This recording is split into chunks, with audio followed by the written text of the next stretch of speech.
ಎಲ್ಲರಿಗೂ ನಮಸ್ಕಾರ, ಸಕಡಾಂಕೆ ನಮಸ್ಕಾರ. ಇವತ್ತು ಈವ್ನಿಂಗ್ ಬಂದ ಹಾಗೆ ಮನೆಯಲ್ಲಿ ಏನುಂಟಪ್ಪ ಅಂತೇಳಿ ಹೇಳಿ ಹೀಗೆ ಚಪಾತಿ ಇತ್ತು ಹಿಟ್ಟು ಏನುಂಟು ಅಂತೇಳಿ ಹೇಳಿ ಹೀಗೆ ನೋಡ್ತಿರ್ಬೇಕಾದ್ರೆ ಮಧ್ಯಾಹ್ನ ಮಾಡಿದಂತಹ ಕೂರ್ಮಾ ಸೂಪರ್ ಹಿಟ್ ಆಗಿತ್ತು, ಎಲ್ಲ ಕೂಡ ಖಾಲಿ ಆಗಿತ್ತು. ಸೊ ಫ್ರಿಜ್ನಲ್ಲಿ ಹುಡುಕಾಡುವಾಗ ಪಾಲಕ್ ಸಿಕ್ಕಿತ್ತು. ಈಗ ಹೇಗಪ್ಪ ಅಂತೇಳಿ ಹೇಳಿದ್ರೆ ಶನಿವಾರ ಸಂತೆಯಲ್ಲಿ ಪಾಲಕ್, ಹರಿವೆ, ಮೆಂತ್ಯ ಸೊಪ್ಪು, ಕೊತ್ತಂಬರಿ ಸೊಪ್ಪು ತುಂಬಾ ಪ್ರಮಾಣದಲ್ಲಿ ನಮಗೆ ಸಿಗ್ತದೆ. ಸೊ ಇದನ್ನು ಹೆಚ್ಚಾಗಿ ನಾನು ತರ್ತೇನೆ, ಆರೋಗ್ಯಕ್ಕೂ ಒಳ್ಳೇದು ಅಂತೇಳಿ ಹೇಳಿ. ಬಟ್ ಇವತ್ತು ಇದರಿಂದ ಒಂದು ಸಮಥಿಂಗ್ ಸ್ಪೆಷಲ್ ಅನ್ನ ಮಾಡ್ತಿದ್ದೇನೆ. ಇದನ್ನು ನಮಗೆ ಬೆಂಗಳೂರಿನ ಅಕ್ಷತಾ ಅವರು ಹೇಳಿಕೊಟ್ಟದ್ದು. ಸೊ ಪಾಲಕ್ ಮಶ್ರೂಮ್ ಮಸಾಲ ಇದರ ಹೆಸರು ಅವರು ಏನಂತೇಳಿ ಹೇಳಿಲ್ಲ, ಬಟ್ ಇದಕ್ಕೆ ಮಶ್ರೂಮ್ ಮತ್ತೆ ಪಾಲಕ್ ಎರಡನ್ನೂ ಕೂಡ ಯೂಸ್ ಮಾಡುವಂತ ಕಾರಣ ನಾನು ಇದಕ್ಕೆ ಒಂದು ನಾಮಕರಣ ಮಾಡಿದ್ದೇನೆ. ಎಲ್ಲ ವಸ್ತುಗಳನ್ನೆಲ್ಲ ಒಪ್ಪಪೂರ್ಣವಾಗಿ ಜೋಡಿಸಿಟ್ಟಿದ್ದೇನೆ. ಇದನ್ನು ಹೇಗೆ ಮಾಡೋದು ಅಂತೇಳಿ ಹೇಳಿ ತಿಳಿಯೋಣ ಬನ್ನಿ ಅಂತೇಳಿ ಹೇಳ್ತಾ, ಮೊದಲಿಗೆ ಇದಕ್ಕೆ ಬೇಕಾದಂತಹ ಇಂಗ್ರೀಡಿಯೆಂಟ್ಸ್ ಅನ್ನೆಲ್ಲ ನೋಡ್ಕೊಳ್ಳುವ. ನೋಡಿ, ಎಲ್ಲ ಸೆಟ್ ಮಾಡಿ ಇಟ್ಟಿದ್ದೇನೆ. ಸೊ ಫಸ್ಟಿಗೆ ಅಮೂಲ್ ಬಟರ್, ಯಾವ ಬಟರ್ ನಿಮ್ಮ ಮನೇಲಿ ಮಾಡಿದ್ದು ಬಟರ್ ಕೂಡ ಆಗ್ತದೆ. ಗರಂ ಮಸಾಲ, ಕೊತ್ತಂಬರಿ ಹುಡಿ, ಜೀರಿಗೆ ಹುಡಿ, ಮಶ್ರೂಮ್, ಯಾಕಂತ ಹೇಳಿದ್ರೆ ಪಾಲಕ್ ಮಶ್ರೂಮ್ ಆದ ಕಾರಣ. ಸೊ ಪಾಲಕ್, ಅದರ ನಂತರ ಬ್ಯಾಡಿಗೆ ಮೆಣಸು, ಗೇರು ಬೀಜ, ಟೊಮೆಟೊ, ನೀರುಳ್ಳಿ, ಒಂದು ಶುಂಠಿ ಇಟ್ಟಿದೆ, ಶುಂಠಿ, ಕೊತ್ತಂಬರಿ ಸೊಪ್ಪು, ಬೆಳ್ಳುಳ್ಳಿ, ಇದಿಷ್ಟು ಐಟಮ್ ಬೇಕು. ರುಚಿಗೆ ತಕ್ಕಷ್ಟು ಉಪ್ಪು. ಸೊ ಇದೀಗ ಮೊದಲಿಗೆ ಪಾಲಕ್ಕನ್ನು ನಾವು ರಫ್ಲಿ ಚಾಪ್ ಮಾಡಿ ಇದನ್ನೊಂದು ಚಂದ ಮಾಡಿ ತೊಳಿವ. ಇಂಥ ಹಸಿರು ತರಕಾರಿಗಳೆಲ್ಲ ಏನಿದೆ, ಹಸಿರು ತರಕಾರಿ ಇದಕ್ಕೆ ಏನು ಹೇಳೋದು, ಹಸಿರು ಸೊಪ್ಪುಗಳೆಲ್ಲ ಏನಿದೆ, ಇದನ್ನೆಲ್ಲ ಹೇಗಂತೇಳಿ ಹೇಳಿದ್ರೆ ಫಸ್ಟ್ ಕಟ್ ಮಾಡಿ ಮತ್ತೆ ನಾವು ತೊಳಿಬೇಕು. ಮತ್ತು ಇದರಲ್ಲಿ ಬೇಕಾದಷ್ಟು ಧೂಳು ಮಣ್ಣು ಎಲ್ಲ ಉಂಟು. ಮಾತ್ರ ಲಾಸ್ಟ್ ಟೈಮ್ಸ್ ನಾನು ತರುವಾಗ ತೊಳೆದು ಒಂದು 7-8 ಸಾರಿ ತೊಳೆದಿದ್ದೇನೆ ನಾನು. ನೋಡಿ, ಈ ರೀತಿಯೆಲ್ಲ ಇರ್ತದೆ. ಚೆನ್ನಾಗಿ ಇದನ್ನು ತೊಳೆದು ಒಮ್ಮೆ ತರುವ. ಜಸ್ಟ್ ನಾನು ಏನೇನು ಇಂಗ್ರೀಡಿಯೆಂಟ್ಸ್ ಎಲ್ಲ ಬೇಕು ಅಂತೇಳಿ ಹೇಳಿ ಹಾಕಿದ್ದು ಎಲ್ಲ ಕಚ್ಚವೇ ಇದೆ. ಈಗ ಇನ್ನೆಲ್ಲ ಅದನ್ನು ಕಟ್ ಮಾಡಿ ಅದಕ್ಕೆಲ್ಲ ಶೇಪಲ್ಲಿ ಇನ್ನೂ ಕೊಡಬೇಕಷ್ಟೆ. ಸೊ ರಫ್ಲಿ ಚಾಪ್ ಮಾಡಿದ್ದೇನೆ. ಇದನ್ನು ಒಮ್ಮೆ ಚೆನ್ನಾಗಿ ಸರಿ ಒಂದು ತೊಳೆದು ಬರ್ತೇನೆ. ಬಹಳಷ್ಟು ಬಾರಿ ಹೀಗೆ ಒಬ್ಬೊಬ್ಬಳೇ ಕೆಲಸ ಮಾಡುವಾಗ ಈ ತೆಂಗಿನ ತುರಿಯನ್ನು ತುರಿಯುವುದು, ಇದನ್ನು ತೊಳೆಯುವುದು, ಇದನ್ನು ಮಾಡುವಾಗ ನನಗೆ ಅನಿಸಿದ್ದಿದೆ, ನಾವೆಲ್ಲ ಚಿಕ್ಕವರಿರುವಾಗ ಅಮ್ಮನಿಗೆಲ್ಲ ಈ ಸಹಾಯವನ್ನು ಮಾಡಿ ಕೊಡ್ತಿದ್ದೆವು. ಸೊ ಹೆಣ್ಣು ಮಕ್ಕಳೆಲ್ಲ ಇದ್ದರೆ ಇದನ್ನೆಲ್ಲ ಮಾಡ್ತಾರೆ ಅಂತೇಳಿ ಹೇಳಿ. ಗಂಡು ಮಕ್ಕಳು ಹೇಗಪ್ಪ ಅಂತೇಳಿ ಹೇಳಿದ್ರೆ ಅವರಿಗೆ ಇಂಟ್ರೆಸ್ಟ್ ಇಲ್ಲ, ಏನೋ ಒಂದು ಕಾಟಾಚಾರಕ್ಕೆ ಮಾಡಿಬಿಟ್ಟು ಹೋಗ್ತಾರೆ. ಅದೇ ನಾವೆಲ್ಲ ನಮ್ಮ ಕಾಲದಲ್ಲೆಲ್ಲ ಹೇಗಿತ್ತು, ಪ್ರತಿಯೊಂದನ್ನ ಕೆಲಸವನ್ನ ಮಾಡಿಕೊಡೋದು, ಕೆಲಸವನ್ನ ಮಾಡಿಕೊಟ್ಟಾಗ ಅಮ್ಮನ ಮೊಗದಲ್ಲಾಗುವಂಥ ಒಂದು ಸಂತೋಷವನ್ನು ನೋಡಿ ಅದೊಂಥರ ನಮಗೆ ಖುಷಿ ಆಗೋದಿತ್ತು. ಅಮ್ಮನಿಗೆ ಖುಷಿ ಆಯ್ತಲ್ಲ ಅಂತೇಳಿ ಹೇಳಿ. ಈಗಿನ ಮಕ್ಕಳಿಗೆ ಅಮ್ಮನಿಗೆ ಖುಷಿ ಆಗೋದು ಬೇಡ, ಕಷ್ಟ ಆದರೆ ಕೆಲಸ ಮಾಡೋದು ಬೇಡ, ಹೊಟ್ಟಲಲ್ಲಿ ಸಿಗ್ತದೆ ಅನ್ನುವಂಥ ಒಂದು ಭಾವ. ಸೊ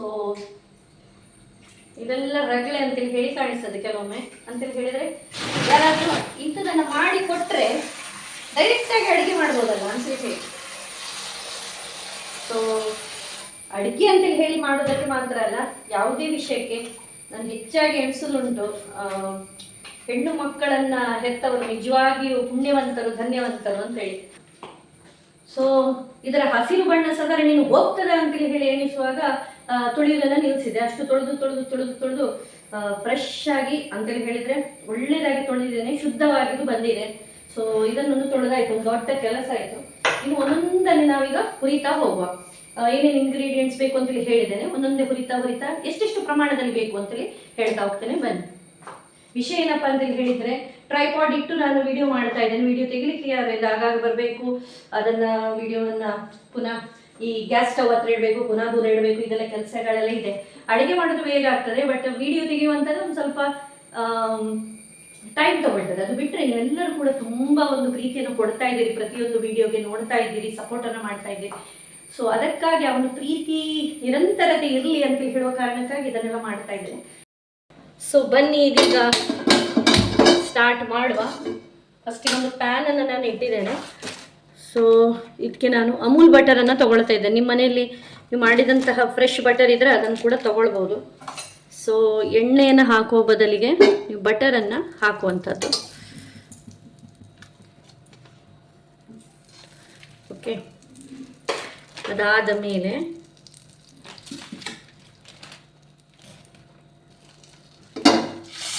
ಎಲ್ಲ ಫುಲ್ ಸ್ಪ್ರೆಡ್ ಆಗಲಿ.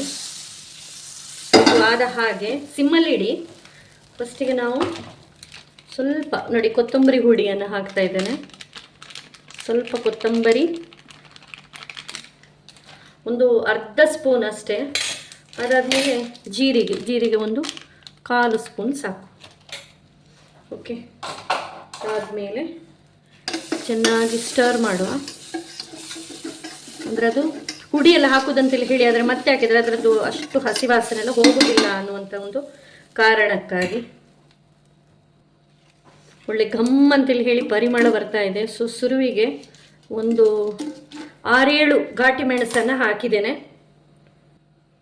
ಇದಾದ ಮೇಲೆ ಆಗ ನಾವು ತಗೊಂಡಿದ್ವಲ್ಲ ನೀರುಳ್ಳಿ ಮತ್ತು ಟೊಮೆಟೊ, ಅದನ್ನು ಕೂಡ ಅರ್ಧ ಹಾಕುವಂಥದ್ದು. ಅರ್ಧ ನೀರುಳ್ಳಿ ಅರ್ಧ ಟೊಮೆಟೊ, ಬಾಕಿದು ಮತ್ತೆ ಹಾಕಲಿಕ್ಕಿದೆ.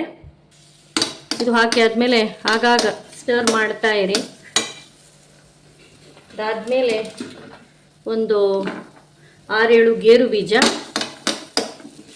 ಎಲ್ಲ ಸಿಮ್ಮಲ್ಲಿ ಇಟ್ಟು ಫ್ರೈ ಮಾಡ್ತಾ ಹೋಗಿ. ಒಂದೊಂದೇ ಹಾಕುವಂಥದ್ದು, ಫ್ರೈ ಮಾಡುವಂಥದ್ದು.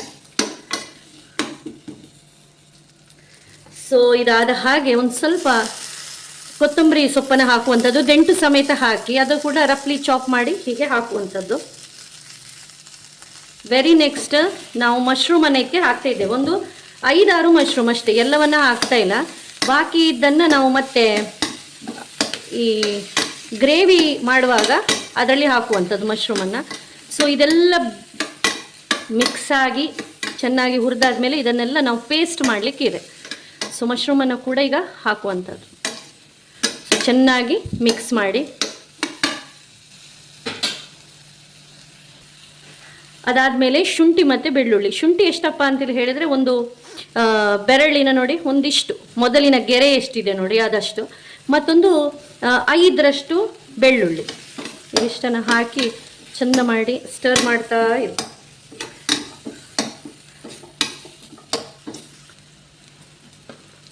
ಸ್ವಲ್ಪ ಉಪ್ಪನ್ನು ಕೂಡ ಹಾಕಿ, ಬೇಗ ಬಾಡಿ ಬರ್ತದೆ. ನಾವೇನು ಫ್ರೈ ಮಾಡ್ತಿದ್ದೇವೋ ಅದು ಚೆನ್ನಾಗಿ ಬೇಗ ಬಾಡಿ ಬರ್ತದೆ ಅಂತ ಹೇಳಿ. ನಾನಿದು ಸ್ಟೀಲಿನ ಪ್ಯಾನನ್ನು ತಗೊಂಡ ಕಾರಣ ಪುನಃ ಕರಟುದು ಬೇಡ ಅಂತೇಳಿ ಹೇಳಿ ಸ್ವಲ್ಪ ಸಿಮ್ಮಲ್ಲೇ ಮಾಡ್ತಾ ಇದ್ದೆ. ಬಟ್ ಈಗ ಮಶ್ರೂಮ್ ನೀರು ಬಿಟ್ಟು ಕೊಡ್ತಾ ಇದೆ. ಸೊ ಒಂದು ಸ್ವಲ್ಪ ಮೀಡಿಯಂ ಫ್ಲೇಮಲ್ಲಿಟ್ಟು ನಾನು ಹುರ್ಕೊಳ್ತಾ ಇದ್ದೇನೆ.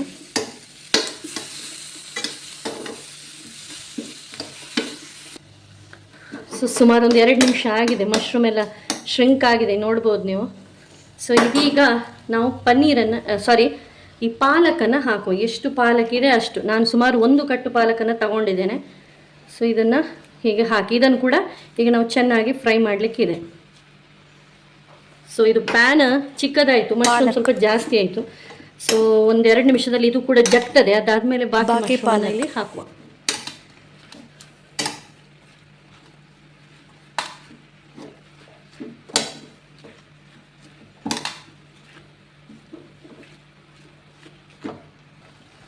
ಸೊ ನೋಡಿ 1 ನಿಮಿಷದೊಳಗಾಗಿ ಜಗ್ಗಿದೆ. ಸೊ ಬಾಕಿ ಪಾಲಕನ್ನು ಕೂಡ ಈಗ ಹಾಕ್ತಾ ಇದ್ದೇನೆ. ಸುಮಾರು 1 ಕಟ್ಟಿತ್ತಿದು. ಸೊ ಇದು ಕೂಡ ಸರಿಯಾಗಿ ಜಗ್ಲಿ. ಅದಾದ ಮೇಲೆ ನಾವು ಇದನ್ನು ತಣ್ಣಗೆ ಆದಮೇಲೆ ಇದರ ಮಸಾಲೆಯನ್ನು ಅರೆದುಕೊಳ್ಳುವಂಥದ್ದು. ಸೊ ಫೈನಲಿ ಎಲ್ಲ ಮಸಾಲೆ ಹುರಿದಾಗಿದೆ, ಬೆಂದಾಗಿದೆ, ಪ್ಲಸ್ ರುಬ್ಬಲಿಕ್ಕೆ ಕೂಡ ತಯಾರಾಗಿದೆ. ಈಗ ನಾವು ಆಫ್ ಮಾಡ್ತಾ ಇದ್ದೇವೆ. ಇದು ಸರಿಯಾಗಿ ತಣ್ಣದಾದ್ಮೇಲೆ ಇದನ್ನು ನಾವು ಚೆನ್ನಾಗಿ ರುಬ್ಬವರಿದ್ದೇವೆ ನೈಸಾಗಿ. ನೋಡಿ ಎಷ್ಟು ನೀರು ಬಿಟ್ಕೊಟ್ಟಿದೆ ಅಂತೇಳಿ ಹೇಳಿ. 1 ಸ್ಪೂನ್ ಕೂಡ ನಾನು ನೀರು ಹಾಕಲಿಲ್ಲ, ಸರಿ ನೀರು ಬಿಟ್ಕೊಟ್ಟಿದೆ. ಈವನ್ ಗ್ರೇವಿಗೆ ಕೂಡ ಹಾಗೆ ನೀವು ನೀರು ಹಾಕುವ ಅಗತ್ಯವೇ ಇಲ್ಲ. ಮಶ್ರೂಮ್ ಕೂಡ ನೀರು ಬಿಟ್ಟುಕೊಟ್ಟಿದೆ, ಪಾಲಕ್ ಕೂಡ ನೀರು ಬಿಟ್ಟುಕೊಟ್ಟಿದೆ. ಸೊ ಇದೀಗ ಒಂದು ಸ್ವಲ್ಪ ಹೊತ್ತು ಇದು ತಣಿಲಿಕ್ಕೆ ಬಿಡುವ. ಸೊ ಇದೀಗ ತಣಿದ ಮಸಾಲೆಯನ್ನು ಮಿಕ್ಸಿಗೆ ಇಳಿಸುವಂತಹ ಸಮಯ. ಸೊ ಮಿಕ್ಸಿಗೆ ಇಳಿಸಿ ಆಯಿತು, ನೀಟಾಗಿ ರುಬ್ಬಿ ಆಯಿತು, ಗಂಧದ ಹಾಗೆ ರುಬ್ಬಿ ಬರಬೇಕು. ಅದರ ನಂತರ ಅದೇ ಪ್ಯಾನಿಗೆ ಬಟರನ್ನು ಹಾಕುವಂಥದ್ದು. ಸೊ ಮೊದಲಿಗೆ ಒಂದು ಸ್ವಲ್ಪ ಬಟರನ್ನು ಹಾಕಿ, ಸ್ವಲ್ಪ ನಾನು ಹೈ ಮಾಡಿ ಆಚೆ ಹೋಗಿದೆ, ಅಷ್ಟರಲ್ಲಿ ಒಂದು ಸ್ವಲ್ಪ ಕರೆಂಟಿ ಆಯಿತು. ಸ್ಮೆಲ್ ಬರ್ತಾ ಇಲ್ಲ, ಬಟ್ ಸ್ವಲ್ಪ ಕಪ್ಪಾಗಿ ಹೋಯಿತು. ಏನೇ ಇರಲಿ, ಏನು ಡಿಫ್ರೆನ್ಸ್ ಇಲ್ಲ. ಸ್ವಲ್ಪ ಟ್ರಾನ್ಸ್ಲೂಸೆಂಟ್ ಆಗೋ ತನಕ ಅದನ್ನು ಹುರ್ಕೊಂಡು ಅದರ ನಂತರ ಟೊಮೆಟೊವನ್ನು ಹಾಕೋಣ. ಪೇಸ್ಟ್ ಹೇಗೂ ಮಾಡಿ ಆಗಿದೆ ನಾವು. ಸೊ ಟೊಮೆಟೊವನ್ನು ಒಂದು ಸ್ವಲ್ಪ ಹುರ್ಕೊಳ್ಳೋಣ. ಸೊ ಸ್ವಲ್ಪ ಉಪ್ಪನ್ನು ಹಾಕಿ, ಮತ್ತು ಉಪ್ಪನ್ನು ಅಡ್ಜಸ್ಟ್ಮೆಂಟ್ ಮಾಡ್ಕೊಳ್ಬೋದು, ಒಂದು ಸ್ವಲ್ಪ ಹಾಕಿ ಉಪ್ಪು ಅಷ್ಟೇ. ಸೊ ಚೆನ್ನಾಗಿ ಇದನ್ನು ಫ್ರೈ ಮಾಡಿ.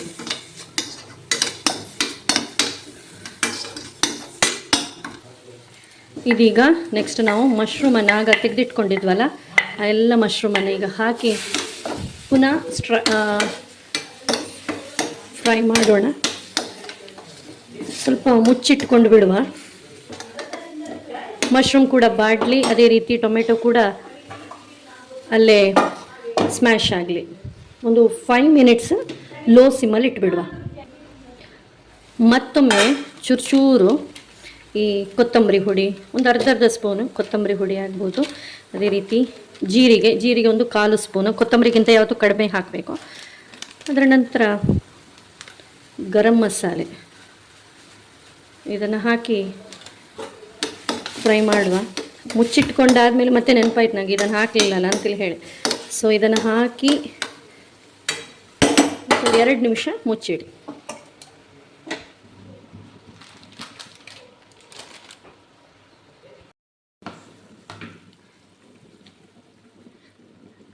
ಇದೀಗ ಗ್ರೀನ್ ಮಸಾಲೆಯನ್ನು ಹಾಕ್ತಾ ಇದ್ದೇನೆ, ನಾವು ರುಬ್ಬಿಟ್ಕೊಂಡದ್ದು. ಮಿಕ್ಸ್ ಮಾಡುವ.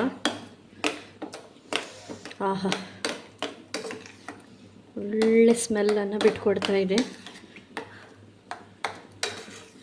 ಒಂದು ಚೂರು ಸಹ ನೀರು ಹಾಕಲಿಲ್ಲ ನಾವು ಇದುವರೆಗೆ. ಸ್ವಲ್ಪ ಒರಳು ತೊಳೆದ ನೀರನ್ನು ಹಾಕೋಣ.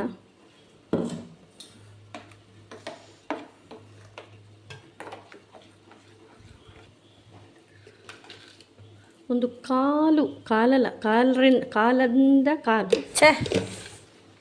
ಕಾಲಕ್ಕಿಂತ ಕಾಲು ಸಕ್ಕರೆ. ಫೈನಲಿ ಒಂದು ಸರಿ ಆಯ್ತು ಹೇಳಿದ್ದು. ಈ ಒಂದು ಮಸಾಲೆಗೆ ಈಗ ಮೇಲಿಂದ ಗರಂ ಮಸಾಲೆಯನ್ನು ಹಾಕಬೇಕು. ಸೊ ಕೊತ್ತಂಬರಿ, ಜೀರಿಗೆ ಹುಡಿ, ಅದೇ ರೀತಿ ಗರಂ ಮಸಾಲವನ್ನು ನಿಮ್ಮ ಒಂದು ಟೇಸ್ಟಿಗೆ ಸರಿಯಾಗಿ ಹೆಚ್ಚು ಕಡಿಮೆ ನೀವು ಮಾಡ್ಕೊಳ್ಬೋದು. ಓಕೆ, ಸೊ ಇದೀಗ ಸುಮಾರು 1 ಸ್ಪೂನ್ನಷ್ಟು ನಾನು ಗರಂ ಮಸಾಲ ಹಾಕ್ಕೊಂಡಿದ್ದೇನೆ. ಮತ್ತು ನೀಟಾಗಿ ಎಲ್ಲವನ್ನು ನಾನು ಮಿಕ್ಸ್ ಮಾಡ್ತಾ ಇದ್ದೇನೆ. ಇದು ಚಪಾತಿಗೆ, ಪೂರಿಗೆ, ಅದೇ ರೀತಿ ಅನ್ನಕ್ಕೆ, ದೋಸೆಗೆ ಯಾವುದಕ್ಕೂ ಕೂಡ ಸೂಟ್ ಆಗ್ತದೆ. ಇವತ್ತು ನಾನು ಚಪಾತಿಯನ್ನು ಕೂಡ ಮಾಡಿದ್ದೆ, ದೋಸೆಯನ್ನು ಕೂಡ ಮಾಡಿದ್ದೆ.